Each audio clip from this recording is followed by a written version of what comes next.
We'd like to warmly welcome everyone for attending the Microsoft 365 Development Biweekly Community Call. It is June 24th, and I am David Warner, Principal Consultant with Catapult Systems and PnP team member as your host for today's call. Our agenda for the call today includes reviewing updates for our PnP initiatives, followed by an optional picture time, which we know everyone enjoys. And then we're going to see 3 incredible demos from Victor, Florian, and Annie on getting started with PnP Teams QuickStart, learnings from the AppSource submission for Microsoft Teams, and Annie is going to cover getting started with Microsoft Graph Tag API for managing Microsoft Teams tagging. To begin with, let's review some of the opportunities to participate in the community. You can always demo a solution or a technical pattern on this call. You're more than welcome to contribute on GitHub. And of course, feedback is always welcome. So whether it's good or bad or constructive, we would like to hear what you are wanting to see next. Now, there is a plethora of links available to you. We have developer videos for Microsoft 365. We have community videos. We have open source opportunities to communicate with the community. And we can see that at GitHub, SharePoint, PnP, Office Dev, Microsoft Graph. And when it comes to sample galleries, there is no rival. We have plenty of sample galleries available to you. Team samples, SPFX samples, Power Platform samples, extension list formatting. Oh my, so many samples available to you. Now, you may be wondering, how do I keep track of all these? Well, one simple URL is going to provide you access to all of them, and that is the primary PnP landing page, which is available at aka.ms/m365pnp. Some had asked at the beginning of this call whether or not there's going to be an adjustment to the calls coming up, and there is. So let's turn it over to Vesa to walk us through that. Cool. So we will have first of all, we will have a summer break on the Microsoft Teams, Microsoft Graph, and SharePoint calls. And then after the summer, starting from 31st of August, those will be merged to a 1 weekly call, platform call. So basically what we want to do with this one is promote, let's say, not the isolation based on a product, rather the whole holistic Microsoft 365 platform. And our original plan was basically to combine a lot of the other calls in here as well. But this was kind of a voluntary thing for the call leaders that we get, for example, identity and Office add-ins and Power Apps merged on this one. And for now, they decided to keep their call independent. So even though it's kind of an awkward thing as well, our objective was to reduce the overall number of the calls within a month. We ended up increasing them with 1. Which is kind of awkward for sure. But basic idea is that we will have an engineering call on Tuesday at 8 a.m. in the morning, Pacific time, whatever is that in your time zone, that's 6 p.m. on night time. And then another community call on Thursday every single week at 7 a.m. Pacific time, which is 5 p.m. on my location. So, and that's kind of the things. And then we'll have few individual monthly current calls still existing.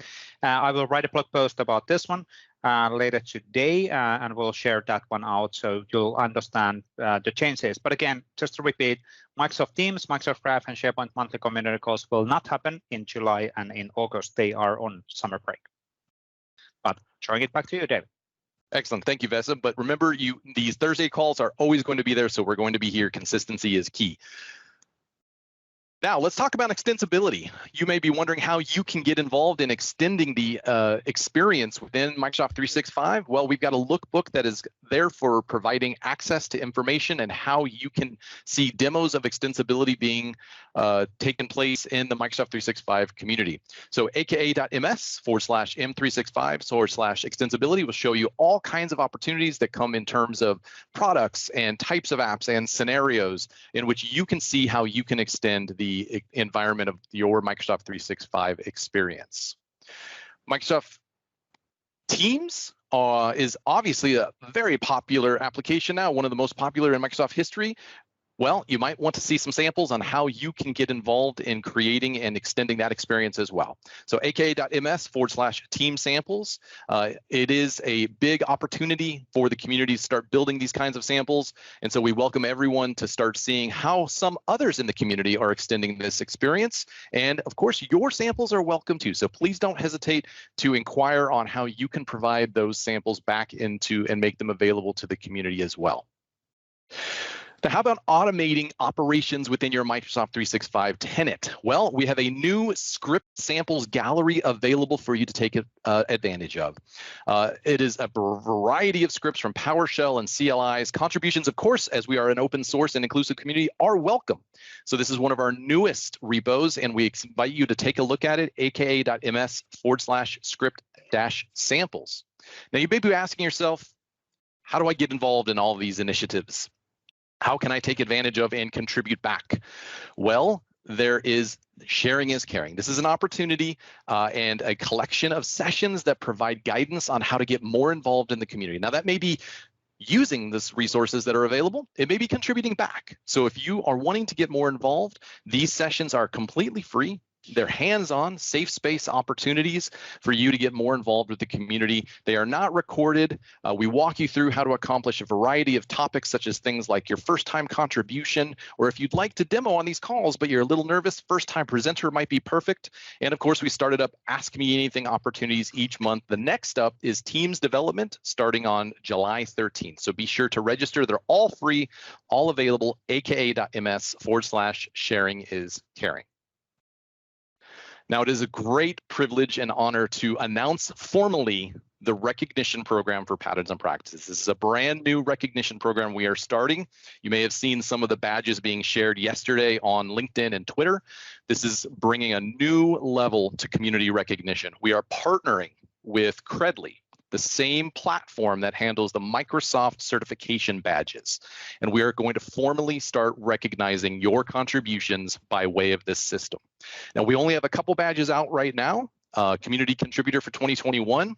Be sure to go check out aka.ms/M365 PnP-recognition. There is going to be a huge initiative in the future as we add more badges, more opportunities, campaigns, and ways for you to get involved and be recognized for your contributions. We cannot be more excited, super jazzed about what this means for the community, and it is a first of its kind, in fact, for an open source community that is taking recognition to this formal level. So go sign up. We ask you to opt in. We're going to provide you a form on that page that asks you to provide your email address so that we can tie your contributions. And as of right now, it's a manual process where we'll be awarding and providing those badges. So bear with us as we get that process underway. But we hope you're as excited as we are. It is an amazing opportunity to get more involved in the community. All right, let's talk about PnP.NET libraries. I believe I saw Bert on the call. Yes, thank you, David. What happened in the PnP.NET world? So for PnP framework, which is the let's say between quotes the older library, not much happened. Well, since there's 9 pending PRs for me to merge, so there's a lot of things that happened by great stuff by Patrick, Giacomo, Christian, Chris, and many more. I'll promise to merge them before I take off for vacation, so they will get merged. No worries. Next to that, we are starting to work on the new provisioning schema. So we introduced it already with the 1.5 release. Now we are actually implementing it and getting it ready and fully functional. In the PnP Core SDK side, so the new library, we're preparing for 1.3.0, the new release. We had a really good of improvements from Kale Daly around file versioning and list item versions. So you can now, for example, pull down an older version of a file using the SDK, or the same for the older version of a list item. We added support for list item and page commenting and liking. So you can like a page, you can add comments, you can add like a comment, all those things that you can do in UI, you can do from the API as well right now. And there's several other smaller improvements done by Paolo and me as well. Going forward, the focus will be on just keeping improving merging PRs and some vacation time as well. So you will see a little bit slow down maybe in the rhythm of things, but definitely picking up after holidays and going full speed ahead towards next year. I think that covers it. David, thank you. Back to you. Excellent. Thank you, Bert. Let's transition over to Yo Teams, and Victor, I believe, is on the call. Yes, I'm here. So there's no big new updates. What we're working on is the next preview, 3.3.0, and most significantly, It's we updating sort of some of the packages and support and new scaffolding with Adaptive Card 1.4 universal actions. So hopefully we transition fully over to that over the next few weeks. Otherwise, I mentioned 2 weeks ago, the React helper script library we're using have an increase of 30% thanks to the Teams Toolkit that's using the same package essentially. I'll tell some more about the news that's coming in the demo that we'll have in a few minutes. Awesome. Thanks, Victor. Let's talk about Microsoft Giraffe Toolkit. Beth? I like you call the Microsoft Giraffe Toolkit. So some of the latest updates, we have a Teams SSO provider now you can try out today in preview. This is set to release for our next version. So give us feedback. We're working on the documentation and getting started guide for this provider right now. This means that you can sign into your Teams apps using Microsoft Graph Toolkit without any pop-ups or re-signing in. I know this has been asked for the community for a while now, so feel free to check it out. Other than that, we added some updates and bug fixes. Also the Teams provider, thanks to Simon. I know that he's on the call. So help us improve by looking at the new components and trying out the new packages, and help us fixing bugs and looking at issues that's tagged with help wanted and good first issue at aka.ms/mgt. We also have specs that are new for two kind of new features, and one of them is a new component for people to give feedback. One is the MGT file list component is introducing uploading file functionality, and we need your help telling us what's needed. The other one is the new component MGT search. So the PR number is listed in the help us improve section. Feel free to go take a look.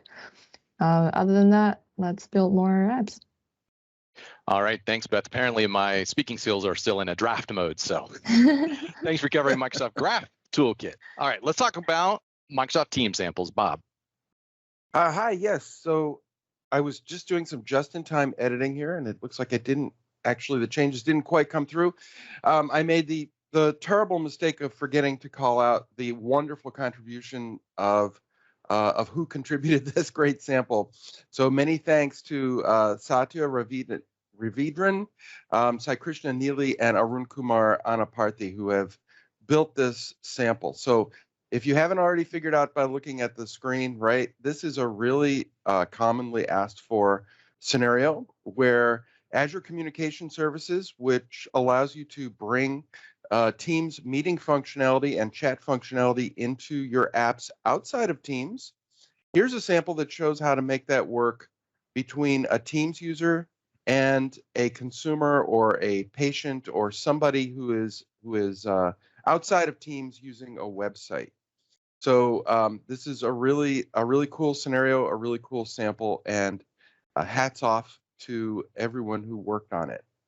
There have been some updates to the Teams sample browser itself, and I want to just thank Hugo Bernier for working on that quite a bit, and it's all moving towards an even better sample browser in the future, but you should see some small improvements and a nicer user interface on some of the sample browsers these days, including the Teams one.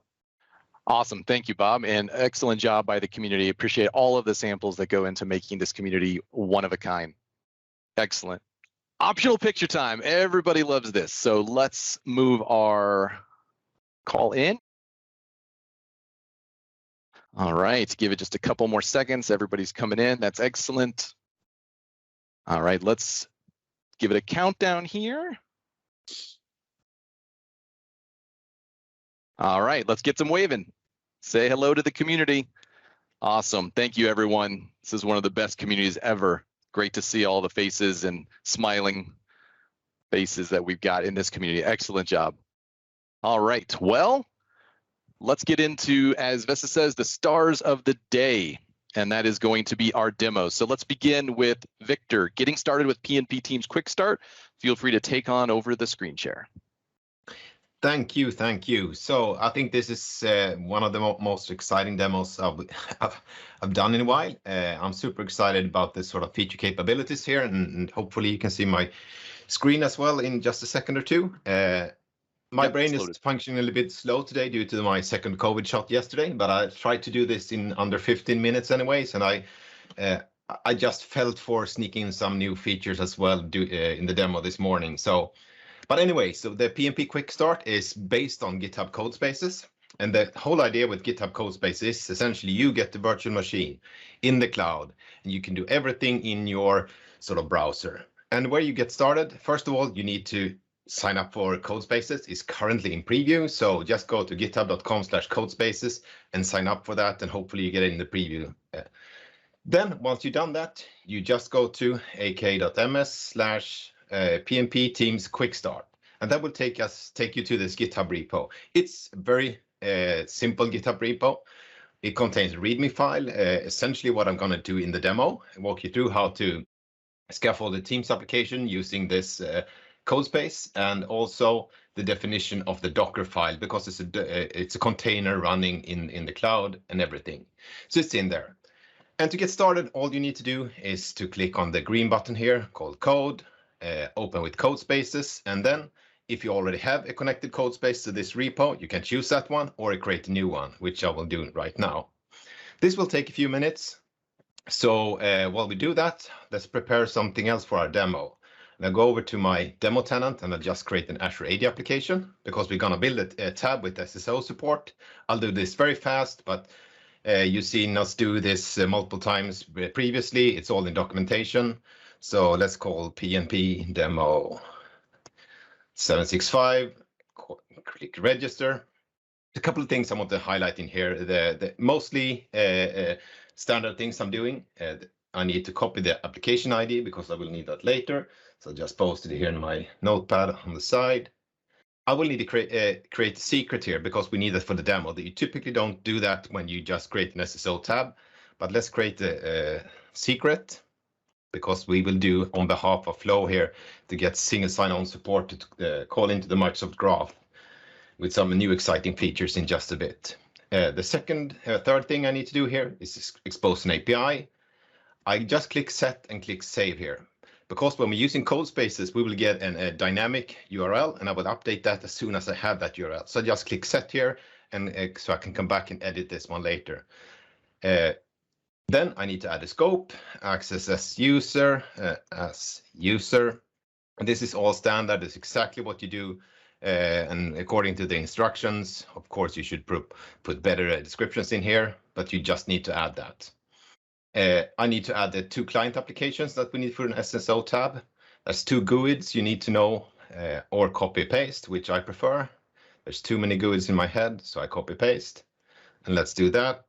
And do that. So the one is for the desktop and mobile application, and one is for the web application for Teams. So let's take the second here as well. Copy paste. I know it's boring to see copy paste, but the virtual machine and Docker file, etc., is spinning up in the background. So I'll take the time to do this. So now it's all set here except the app ID URI, which I'll take in a bit. Then I need to assign some permissions to this one, and we do the default permissions that we need for an SSO tab. It's delegated permissions. It's email, offline access, OpenID, and profile. So let's choose them. And for the second part of the demo, we will need the presence as well. So we'll add that one. Presence read, add permissions.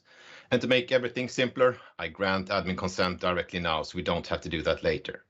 So essentially, my app is up and running already, and hopefully if we switch back over to my Codespace now, the Codespace is actually set up, and in the browser I have VS Code, and as you can see as well, let me zoom in a bit, it's actually installing all my extensions that I have in my local in my setup, synchronized with GitHub as well. So all settings that I have, all my extensions, preferences, configurations are actually getting in here. As you can see, the icons are being updated because I have that plugin.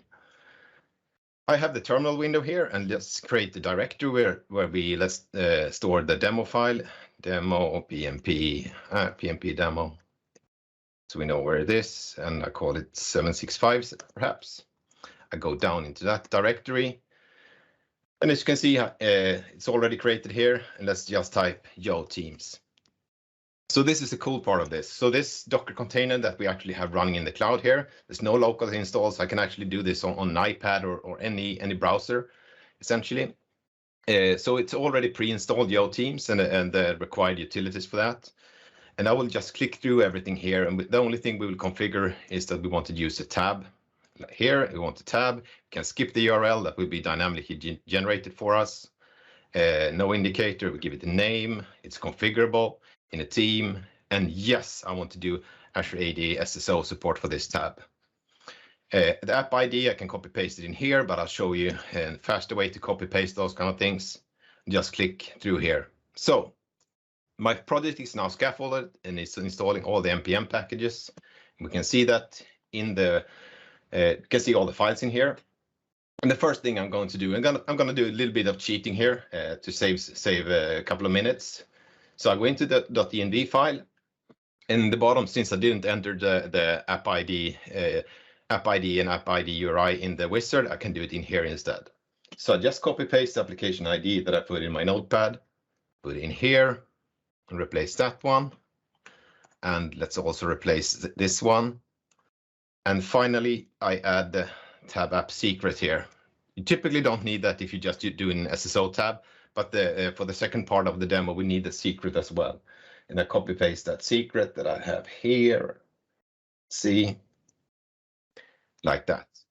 So the cheating part I'm going to do is that this domain name will be dynamically generated for us when we start essentially serving the application from this code space. And it will actually look like this. I can copy the URL in the browser here and paste in here like that. And then I need to change GitHub to GitHub preview. And I also need to append sort of the specific port that I'm exposing through this application. Since this application is running locally in the machine on port 3007, which is defined up here, I need to append that one. So once done, I'll save that file. And I'm actually going to turn off autosave here. That's a good tip for you as well. If you're by default in code spaces, autosave is set to on, but that's super annoying if you're working with files and you forget to import something, you don't do linting and those kind of things. So I prefer to save manually, so I just toggle that one. Now we're almost ready to go. We need to install 2 more packages for the second part of the demo. So I go npm install.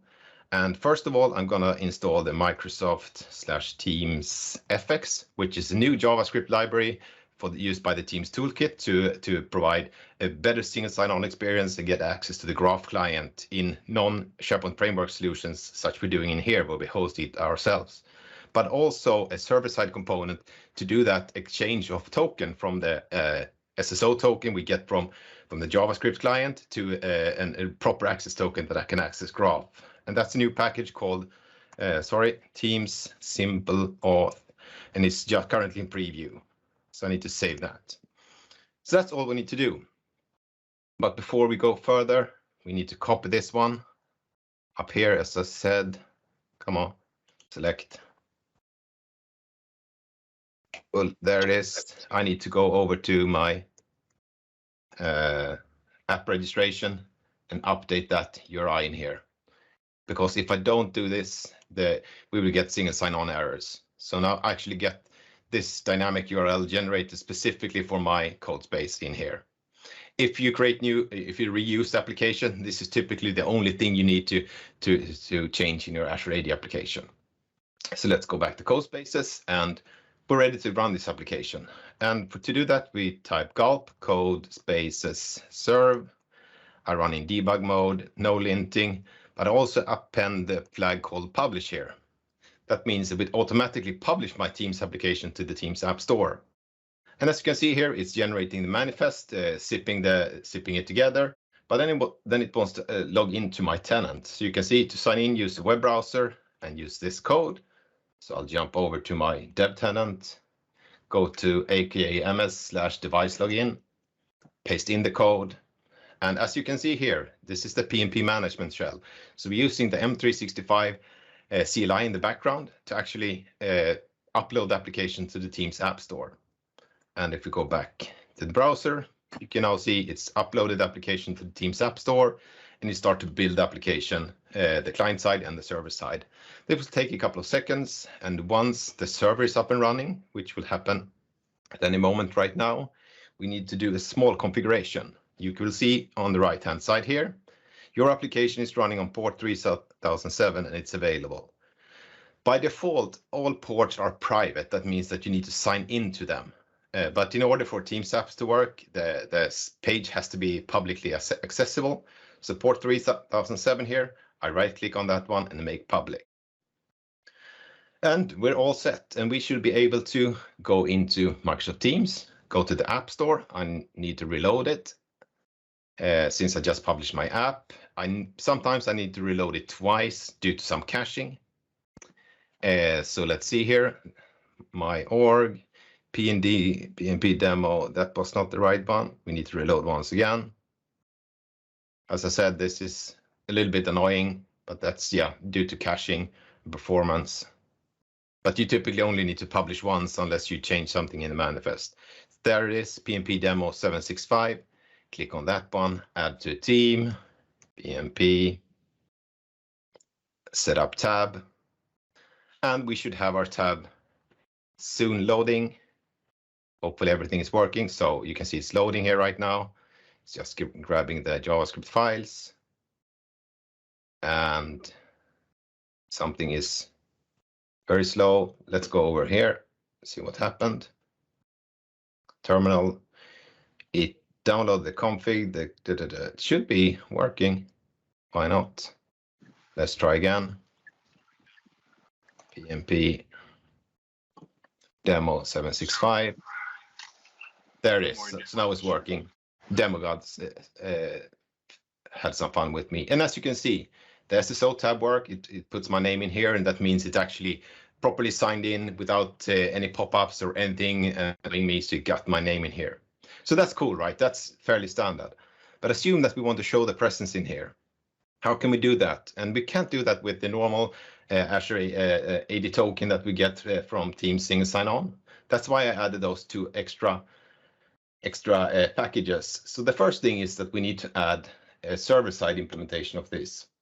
And that's essentially simple express router. So I'm just importing this simple auth router from the Teams simple auth package.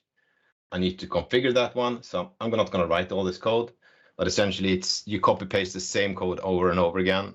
And I just add it somewhere in here, for instance.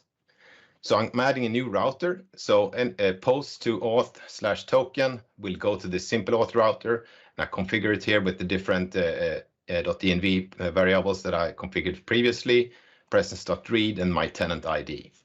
We can click save, and that will actually recompile the backend for us. And let's go over to that doesn't do anything to the tab that we just saw. So if we go over to our client side and to the React component for the tab, let's first add our present in here as the state, presence set presence equals use state of type string. It's spelled correct as well. And we set unknown as a default. So that means that we have a state here for presence. And we want to show that. So down here when it says hello Victor, normally we say you are, and let's put presence in here. So we'll actually type out that when we have that. But how do we get that then? Since I said we can't call directly into the graph, we don't have the graph client or anything in here. And what we do that is with the help of that Microsoft Teams FX component. So I'm just going to do an import like that. And then I'm going to copy paste some more here. And that's the same kind of thing here. You copy paste the same thing over and over. It's in their README documentation how to do that. But essentially, it's a couple of lines. First of all, we load the configuration for my backend, the simple auth, the backend endpoint with the tab up ID, the URI, the tenant ID, and the endpoint, essentially the web server we get this from. Based on that configuration, I can create a Teams user credential, and it's just creating like this. Then I can get the Microsoft Graph client by using teamsfx.create Microsoft Graph client, passing in the credential, and then presence.read or the scopes that I want. And finally, I get the graph client and can call that exactly how I'm used to do in any kind of JavaScript application. I need to add async here as well. So once we've done that, and we can press Control S to save, it will take 15-20 seconds to get started. So the reason I think these code spaces are really cool, I can talk about that while we're rebuilding here, is that I can make these applications super fast and hopefully within 15 minutes, as we do here, essentially have something up and running, test that and validate that. And then once I'm done, I can just throw this one away and start over again. If you want to keep it, of course, you should fork the repo that we had and then commit your changes. But typically what I've done over the last few weeks is using this for all kind of testing and don't have all those node modules libraries to remove on my machine, etc. And it's fairly fast as well. So let's go over to this one here and let's reload our tab and let's see what happens. So I'm available, it says here, and if I go in here and change my presence to busy and reload again, it will actually show that I'm busy. So that's super easy. In 50 minutes, we created a new Teams tab, deployed it. We added graph capabilities to it. And when I'm done like this, I can just go in here, close this browser, go over to code spaces, reload, and remove this one. And all my code is gone and the demo is done. Thank you. Awesome, Victor. Thank you for that demo. I think you just set a record for minds blown in a call. So yeah, excellent job. But I needed to add that extra thing in the end there with the single sign-on. I think this is super useful. And as I said, it's been extremely convenient making those one-off demos. You want to test something out or install new libraries and you don't want to pollute your whole machine or WSL or whatever you have, right? So I think this is perfect for those tests and demos. Absolutely. And I don't know if the friends had heard him. He said you could develop Teams applications on an iPad. Yeah, exactly. So there you go. It's all done in the browser. You don't have to have any local install or anything here. Yeah, absolutely amazing. Fantastic. Thanks, Victor. All right, Thanks. Florian, feel free to take over. The demo is on learnings from the AppSource submission for Microsoft Teams. Take it away. Yeah, thanks for having me here. So I want to take you on the journey from our idea to the AppSource and what we have learned when we submit our first app to the AppSource.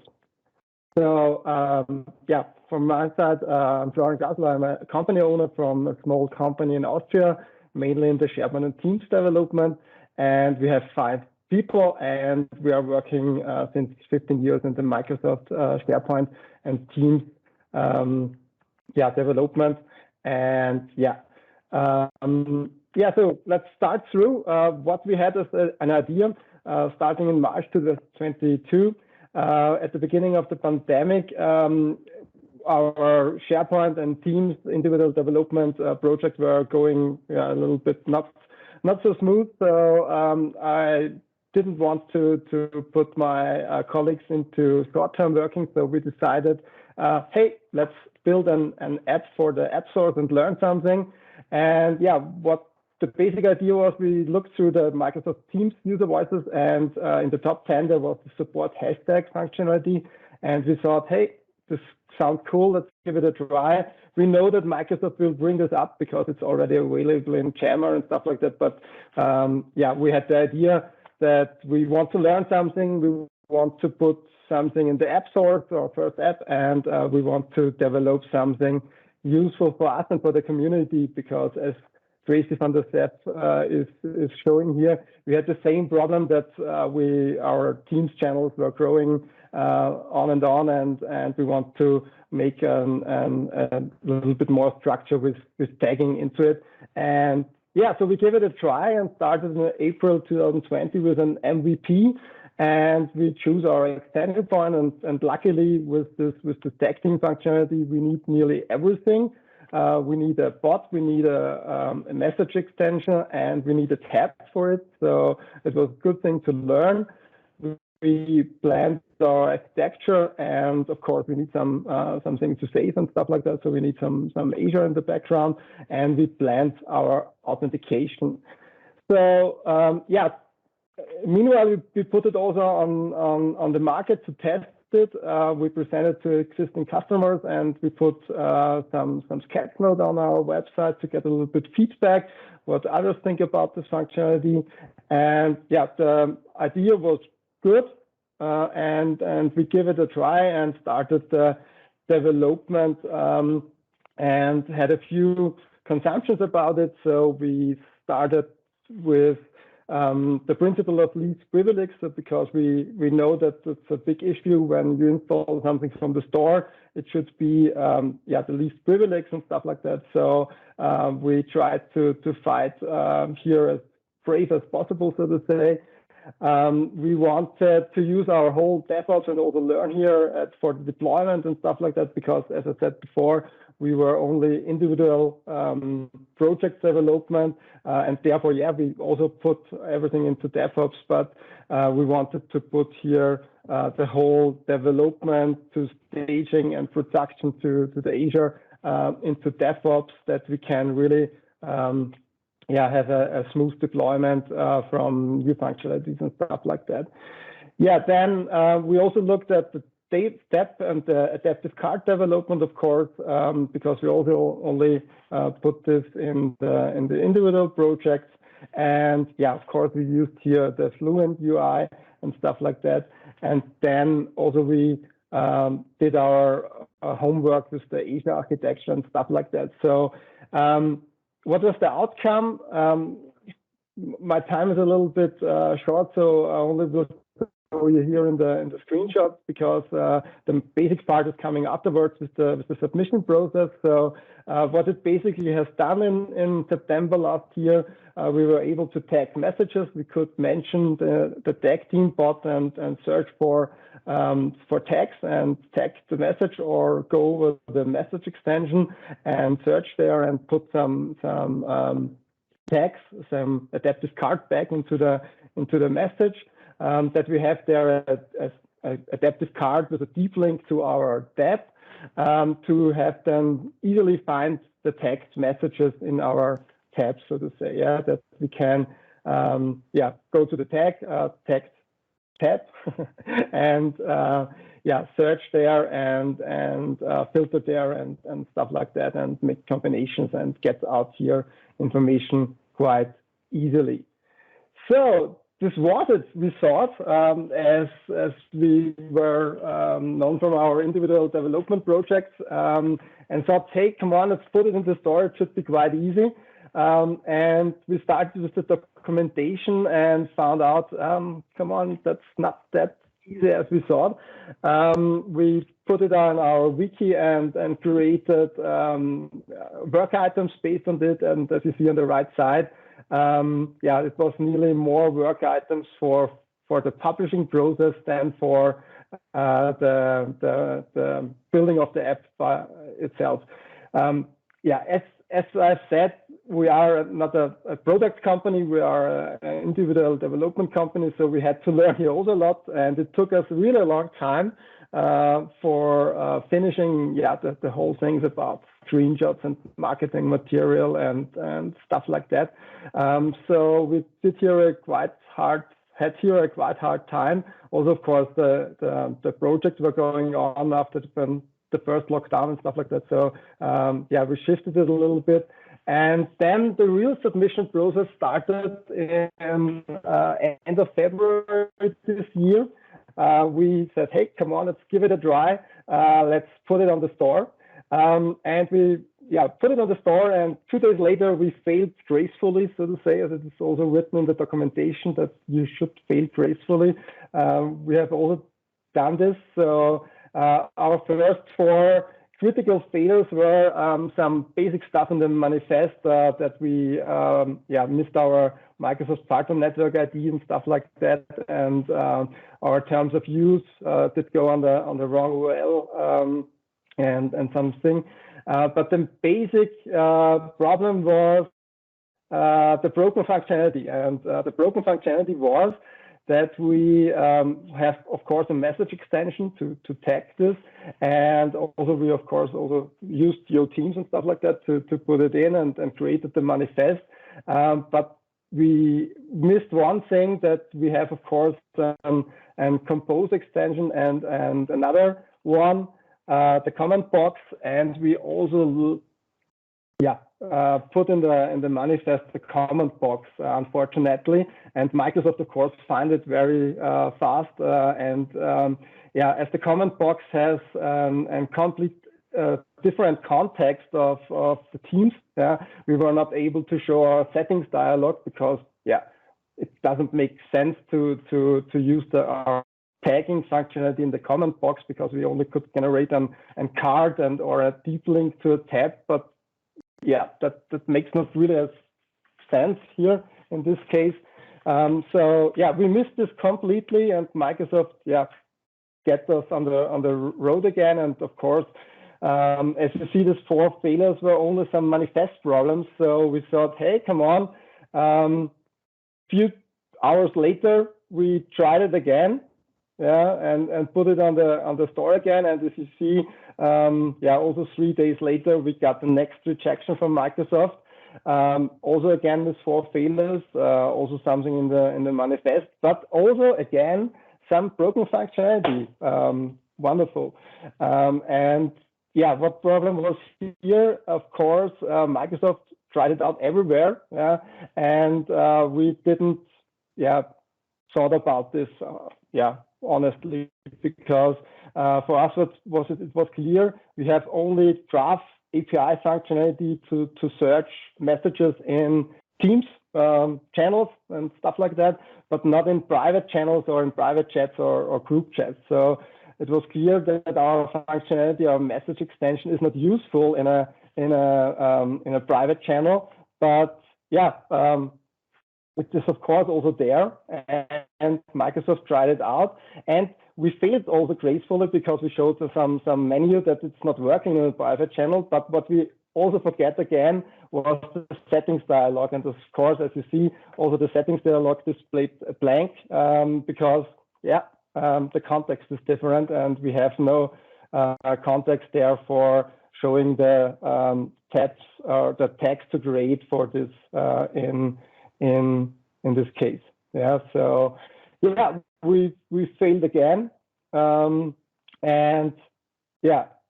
that was not cool. And then we sat back a little bit and wanted, of course, we very easily put it again in the manifest and submit it, but then we read everything in this documentation, because the first time, as you have seen, we only took 3-4 hours time for it. And there's a small sentence beyond there that's written in the bottom, the next steps, and we missed it at the first time and nearly at the second time also, that the next steps should not be to resubmit it, but to contact the team submission team, because they will give us more guidance and more help. And they even wrote it into the statements that we should contact them. But unfortunately, we have missed this because we were too enthusiastic to get it into the store. So then we started the real work with the team submission team, and we had a half-hour presentation with them and showing them everything, and then they reached us again and of course they make a recording on it, and they're showing this also to the other team members, and they get us back with more detailed information what we should do and what we should fix. And we worked on really hard on it for better description and for some graceful error messages, and also created new logo. And I want to show you what Microsoft is really doing, how far they are going, and this is really good for us because they're doing here really a great job to help us. I only can talk from our side because we are some individual development company, to get here really the focus on a product and really to see what things we should consider. And for example, they even looked on our website for the privacy statement and the terms of usage, and compared the Teams tag team logo with the logo from our website, and asked, hey, looks not a nice user experience. This looks a little bit different, and so yeah, we had to explain this and also to check this. So, and then it was a little bit growing our things to do, but we tried to figure it out. And the next step was the whole testing of the whole mobile functionality, because mobile first, of course. We tried this out also with some emulators and stuff like that. But yeah, Microsoft also found two issues on Android and iOS devices, and happily we could also help Microsoft to find a bug or to fix something on the Android device, because we have some deep linking from our message card to the tab, and this was not working in Android. And yeah, we found out that this is really some issue on the mobile platform, and Microsoft already fixed this, and so we could move on. And yeah, happily we made it to the store around 2 months later. And yeah, I want to share some lessons learned, what from our side, what we have learned, that we should consider this submission checklist from the beginning, of course, because there are very helpful insights. For example, with this, clicking everywhere and doing everything, and consider what the user is really doing, not what the developer is wants him to do, so to say. Think about the extension points. It's also very interesting, because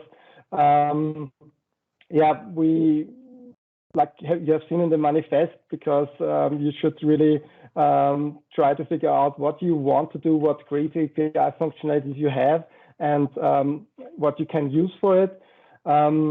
We found out at the end, because we are now 2 months nearly on the store and have around 200 tenants trying it out, that we should have done more A and B tests on the market, and try to make a few functionalities a little bit different and stuff like that. That we also should buy Android and iPhone devices for real testing on the mobile, because this would have do some less work for us. That we, of course, should calculate our Azure costs, because as test staging and a production environment is costing, of course, something. And what we have missed at the beginning, that the application insights is a really powerful tool, but at the first submission we basically missed the client functionalities.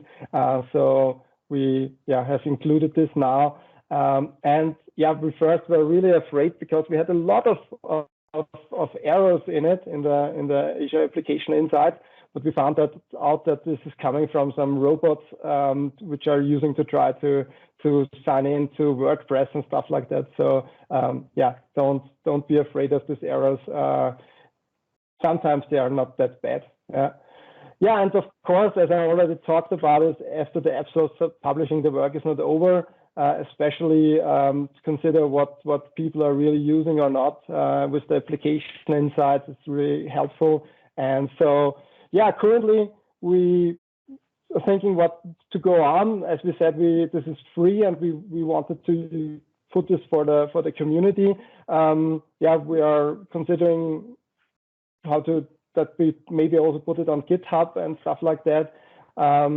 Or yeah, also doing a little bit rework on it, and yeah, so if you have some feedback for us, please feel free, and also, like I said, it's free of use, and I think we will publish it on the GitHub for open source. So hopefully I didn't took too much time. And excellent stuff, Lauren. Yeah. Very, very cool. Thank you. As I mentioned in the chat, this is invaluable information. No doubt this is valuable for everyone that's looking to get into this space, and you provided that exposure, so thank you. Next up is Annie Kalana from Microsoft, getting started with Microsoft Graph Tag API for managing Microsoft Teams tagging. So Annie, please feel free to take over the chat. Okay. All right. Thanks, David. So it was great getting to look into what Florian had developed, because I think that this is kind of a different flavor of something that's quite similar. With the tags that we're talking about are people-centric tags, and the goal of those tags, I just want to give a little bit of background before we go ahead and jump into the APIs. The goal of tags is to have you quickly reach a group of people within a team. So what it'll let you do is kind of categorize people based on the organizational knowledge that you have. And that could be something like a role, which is something that's really popular with our industry customers, because oftentimes the titles in Azure don't really reflect how people do their jobs. Also projects, or if people have a specific certification, it's helpful to be able to know that about people within a team. And then once tags are set up, you can actually @mention them in a channel, or you can use them to start a chat. And then I'll just run 2 quick videos of showing you how to go ahead and set up the tag. So within Teams, you just click on the ... next to the team, and then do manage tags, and it'll take you into a menu. And here you can see I've got a couple tags already configured. But if I want to go ahead and create a team, say, for example, I'm the IT admin, but for some reason, everybody always reaches out to me instead of the entire team, I would want to create potentially a tag for the IT team. So then that way, when people go ahead and reach out to the IT team, they're not just pinging one person and then pinging the next person. They can just kind of get everyone in the group. So the other way that we think about it, it's kind of like a shortcut to @mentioning a bunch of individuals, but a shortcut for people who may often struggle to remember all of the members of a project team. So then if I am Megan, for example, and I want to go ahead and let the IT team know about something, I can kind of use the tag that was set up by the IT team and just kind of mention them within a channel post. And then what happens is the IT team will go ahead and get a notification. And then as a user, if I see a tag in a channel post, I can hover over it and understand who the members are. And then there's also that option to start a chat with that tag. But I can also do that from the new chat menu. If I want to start a chat with all the product managers, I can type out product, and then it'll automatically expand to the members of that tag right now. And then I can go ahead and type out my message, and then click send. And then the people who are members of that tag will get the chat as if it were any other group chat. So I also want to kind of ground ourselves into, why tags are really helpful and why we've seen our customers use them. First of all, as I mentioned before, role-based work is a scenario where we see a lot of customers use tags when people kind of understand the role of a person, but they don't really know who's working, specifically for industries where you have either like a high churn rate, or if you have rotational responsibilities. Like, say, for example, if somebody is a safety officer and that's a rotational job for people who are certified in a warehouse, I would want to just be able to reach that person instead of walking all the way to the end of the floor and looking at a schedule on a billboard or something like that. Another thing that's helpful is within large teams. It's kind of like the middle ground between @mentioning an individual and @mentioning a channel. So it just helps you to really target your communication if you have company-wide teams or large teams. In addition to that, if there's a cross-functional project team where you want to kind of categorize a group with attributes and variables that are really outside of what you would know about a person, that's another good instance to create a tag. And then the other reason is to identify an expert or an owner. And that's for example, we actually use that in our team to contact the legal expert. And all right, so now let's talk a little bit about how this relates to the set of APIs we're releasing. One of the things that we have heard is that it's great that you can kind of create tags and use that for targeted communication. However, managing tags is a little bit of a challenge today because, first of all, some customers have their preferences set up so that only the team owners can manage tags. And that's kind of a burden on the team owners, is being able to keep up with updates, because as you see in that second bullet, there are changes that happen within a project group, within an organization. People join teams, leave teams. So keeping membership up to date is something that can be a little tedious. And then the third thing is that the data that people actually want to create tags for often exist in another system. So one of the things that our customers are really eager to do, and we hope that there will be on this call some people who build solutions for this, is just taking data from one place and then being able to create a tag using that data that will always be up to date. And so very soon, by next week, you should see this set of APIs be available within beta. And so we've got two resource types. There's the teamwork tag resource type, which represents the tag in teams, like similar to the IT admin tag that I was showing a little bit earlier. And then we also have a different resource type that represents the membership of the tag. And we're enabling CRUD operations. And what we're really excited about is the ability for our customers and for y'all on the call to be able to sort of just automate a way to create solutions where there's a tags that are being created from another system, either a certification system or even from data that might exist elsewhere outside of some of the traditional systems. The other thing to note is that for our first version, we're only supporting application context. We, in the things that are happening next, we are going to put in support for delegated permission. We're also going to release some PowerShell commandlets. And then, of course, as I mentioned, we're going to go into beta next week, or potentially as early as today. The PR is in right now to get that released. But eventually we'll go ahead and release beyond beta. And with that, I think we might actually wrap up just barely on time. Thank you so much for listening. The documentation is available, so you can kind of go in and check out that new set of APIs in this resource. And then if you want to learn a little bit more about using tags in teams, I've also linked the help article. And then last but not least, we always really appreciate hearing from the developer community on what else they'd like to see.